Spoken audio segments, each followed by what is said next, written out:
দেখি কি করছে। মমিতা, এই যাচ্ছি তোমাদের বাড়িতে, তোমাদের বাড়িতে যাচ্ছি,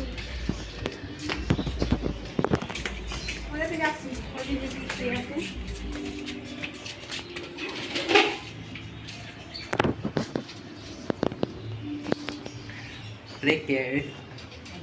দিদির বাড়িতে এলাম।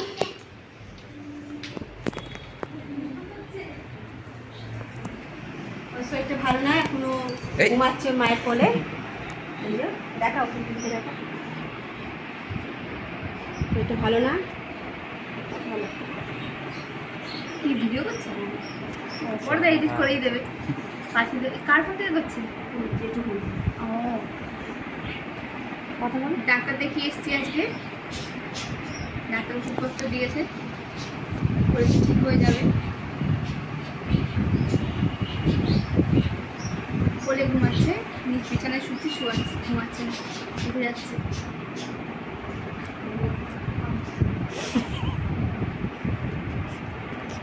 আর কি বলবি? এডিট করে দেবে, যত হাসছি। আর কি বলবো এখন? দিদিকে নিয়ে ডাক্তারখানায় গেছিলাম, ওর মা, আমি, ওর বাবা, তিনজন মিলে আমরা ডাক্তারখানায় গেছিলাম।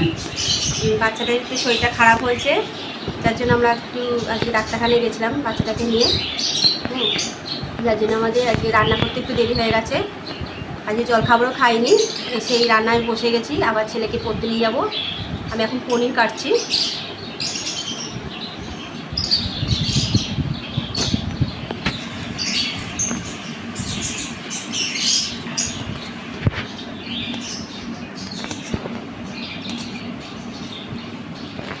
ব্লগটা দিতে পারিনি, সকালবেলার ব্লগটা দিতে পারিনি, কারণ ও বাচ্চাটা খুব রাত্রিবেলা একটু জেগেছিলো, মানে খুব কান্নাকাটি করছিল রাত্রিবেলা। ওই জন্য আজকে সকালবেলা ব্লগটা দিতে পারিনি। ডাক্তারখানায় নিয়ে গেছিলাম বাচ্চাটাকে। আমি যতটুকু পেরেছি ব্লগটা দিয়েছি, সকালের ব্লগটা।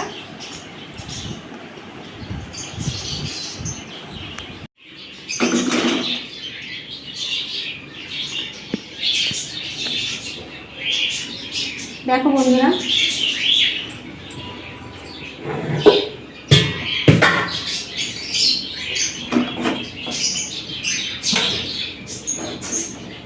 এখন আমি পনির রান্না করব।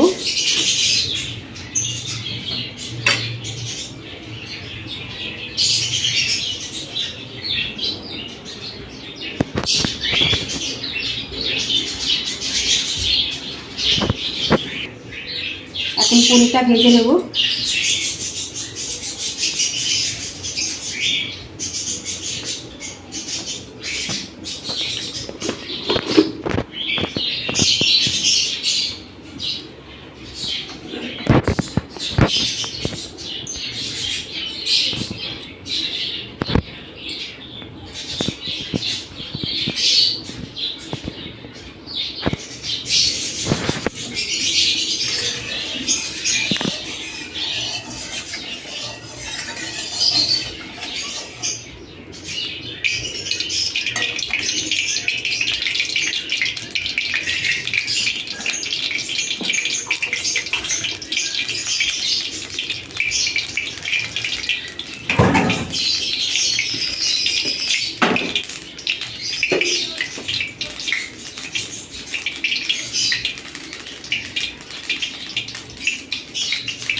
পনিরটা হতে থাক, আমি এবারে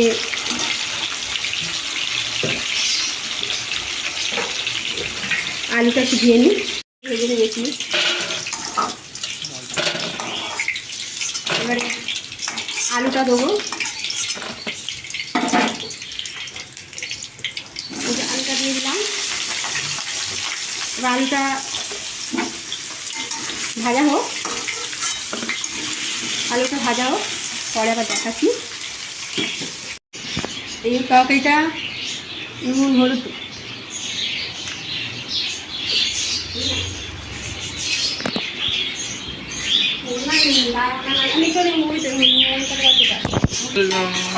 আচ্ছা, এটা তরকারিটা একটু আস্তে করে রেখে দিলাম। আমি যাই একটু লিলির বাড়িতে গিয়ে দেখে আসি লিলি কী করছে, লিলি সোনা কী করছে একটু দেখে আসি। এটা ততক্ষণ হতে থাক।